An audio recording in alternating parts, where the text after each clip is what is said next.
Hello दोस्तों, welcome to our channel learn with Revan. दोस्तों, आज की इस वीडियो में हम जानेंगे कि यदि आप रेलवे एम्प्लॉय हैं या आपके फैमिली में कोई रेलवे एम्प्लॉय हैं या फिर रेलवे ऑफिसर हैं, तो क्या आपको मेडिक्लेम या हेल्थ इंश्योरेंस या मेडिकल इंश्योरेंस लेना चाहिए या नहीं। क्योंकि जब भी कोई मेडिक्लेम बेचने वाला या मेडिकल इंश्योरेंस बेचने वाला आपके पास आता है तो वो ये क्लेम करता है कि यदि आप मेडिक्लेम लेंगे तो कुछ भी इमरजेंसी आएगी तो आप नियर बाई जो भी हॉस्पिटल्स हैं हमारी कंपनी प्रोवाइड करती है वहाँ पे आपको कैशलेस ट्रीटमेंट मिलेगा, एज वेल एज आपको 25,000 रुपीज़ का इनकम टैक्स के अंदर डिडक्शन का बेनिफिट भी मिलेगा। तो आज की इस वीडियो में बताऊंगा क्या ये आपके लिए बेनिफिशियल है या नहीं एज अ रेलवे एम्प्लॉय या एज अ रेलवे ऑफिसर। तो सबसे पहले मैं आपको बताऊंगा कि मेडिकल इंश्योरेंस का या हेल्थ इंश्योरेंस का या मेडिक्लेम का पर्पस क्या है। पर्पस उसका ये है कि कोई भी इमरजेंसी सिचुएशन के अंदर या कोई ऐसी सिचुएशन के अंदर जहाँ पे आपको कोई सर्जिकल ऑपरेशन कराना हो, जहाँ पे कोई सर्जरी करवानी हो, जहाँ पे आपको एट इमीडिएट एडमिट की आवश्यकता हो, चाहे कोई डिजीज़ हो सकती है या कोई सडन हार्ट अटैक आ सकता है, स्ट्रोक हो सकता है, कुछ भी हो सकता है, तो वहाँ पे एक्सीडेंट भी हो सकता है, तो वहाँ पे आपको सडन मेडिकल फैसिलिटीज़ चाहिए हॉस्पिटल में और आपको एडमिट होना वहाँ पे आवश्यक होता है, तभी आपको मेडिक्लेम का बेनिफिट मिलता है या तभी आपको मेडिक्लेम की आवश्यकता पड़ती है। सेम यदि आप रेगुलर ट्रीटमेंट लेना चाहते हैं, यदि आप कोई भी ऐसे डिजीज़ से सफ़र कर रहे हैं जहाँ पे बहुत लंबा ट्रीटमेंट चलता है और जहाँ पे एडमिट होने की आवश्यकता नहीं है, जैसे थायराइड हो गया, ब्लड प्रेशर हो गया, हार्ट डिजीज़ हो गई, एस्थमेटिक हो गई या फिर लंग्स की कोई डिजीज़ हो गई या हाइपरटेंशन हो गया, शुगर हो गया, कुछ भी हो गया, तो वहाँ पे आपको मेडिसिन की आवश्यकता होती है। तो ये सारी चीज़ें मेडिक्लेम के अंदर या हेल्थ इंश्योरेंस के अंदर कवर नहीं होती है। हेल्थ इंश्योरेंस के अंदर वही चीज़ें कवर होती है जहाँ पे आपको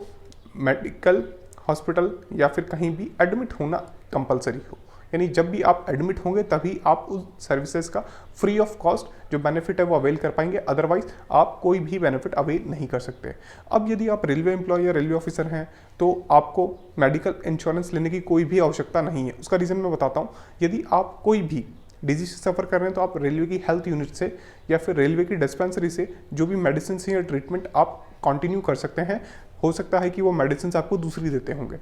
हो सकता है दूसरे ब्रांड की आपको मेडिसिन देते होंगे या जेनरिक मेडिसिन देते होंगे, लेकिन ट्रीटमेंट आपको 80% वही सेम मिल जाता है। दूसरी बात, अब यदि आपके फैमिली में आपके डिपेंडेंट्स को या आपको खुद को कोई भी ऐसी मेडिकल प्रॉब्लम या इमरजेंसी आती है जहाँ पे आपको एडमिट होने की आवश्यकता है,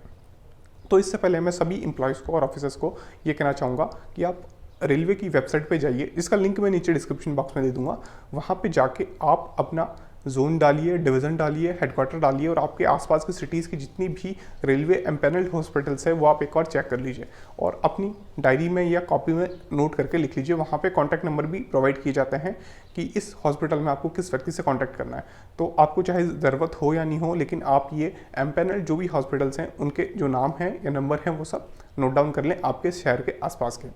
अब इन फ्यूचर यदि आपको आवश्यकता पड़ती है मेडिकल इमरजेंसी की या एडमिट होने की, तब आप नियर बाई जो भी हॉस्पिटल्स हैं वहाँ पे कांटेक्ट करके एडमिट हो सकते हैं विदाउट एनी रेफरल। आपको कोई हेल्थ यूनिट जाने की आवश्यकता नहीं है या कोई भी डिवीज़न हॉस्पिटल जाने की आवश्यकता नहीं, डायरेक्ट वहाँ पे जाकर एडमिट हो सकते हैं। एडमिट होने के बाद आप नेक्स्ट डे रेफर के डॉक्यूमेंट बना सकते हैं नियर बाय जो भी आपकी हेल्थ यूनिट या फिर डिवीज़न हॉस्पिटल है वहाँ से, तो वहाँ पे आपको सारी फैसिलिटीज़ वो दे देंगे। अब दूसरी बात यहाँ पे ये आती है कि सर यदि हमारे नियर बाई कोई भी हॉस्पिटल एम्पैनल्ड हॉस्पिटल्स नहीं है तो हम क्या करें। यानी हमारे नियर बाय ऐसी हॉस्पिटल्स हैं जिनके अंदर मेडिकल इंश्योरेंस वाले तो हमें कवर देते हैं, लेकिन रेलवे के अंदर वो एम्पैनल्ड हॉस्पिटल्स नहीं है, यानी रेलवे का उनसे कोई कॉन्ट्रैक्ट नहीं है। तो अब हम क्या कर सकते हैं, तो इस केस में बताऊंगा। इस केस में भी आपको मेडिकल इंश्योरेंस लेने की कोई भी आवश्यकता नहीं है। उसका रीज़न मैं बताऊं, यदि आपको कोई भी मेडिकल इमरजेंसी होती है तो रेलवे के नोटिफिकेशन में ये लिखा हुआ है कि नियर बाई जो भी हॉस्पिटल हो वहाँ पे आप जा सकते हैं, वहाँ पे आप अपना ट्रीटमेंट ले सकते हैं और एज सून एज पॉसिबल आप रेलवे को इन्फॉर्म कर सकते हैं और फिर जितना भी बिल बनता है वो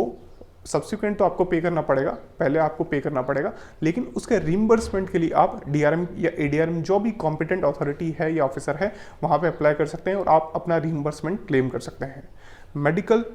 फैसिलिटीज़ ये आपका एक राइट है एज अ रेलवे एम्प्लॉय और ये राइट कंज्यूमर प्रोटेक्शन एक्ट के तहत कवर होता है according to the Supreme Court. Supreme Court का एक लैंडमार्क जजमेंट है जिसके अंदर उसने कहा कि रेलवे एम्प्लॉय को या कोई भी एम्प्लॉय को उसका जो ऑर्गेनाइजेशन है वो मेडिकल बेनिफिट प्रोवाइड करता है, लेकिन उसमें यदि वो कुछ आनाकानी कर रहा है तो वो कंज्यूमर कोर्ट के अंदर जा सकता है, कंज्यूमर कोर्ट का दरवाजा खटखटा सकता है और अपना कंपनसेशन क्लेम कर सकता है। तो medical benefits is your right. तो आप जब भी जाएं, आपको कोई इमरजेंसी हो तो आप विदाउट रेफर जा सकते हैं और अपना जो भी नियर बाय हेल्थ यूनिट है वहाँ पे आप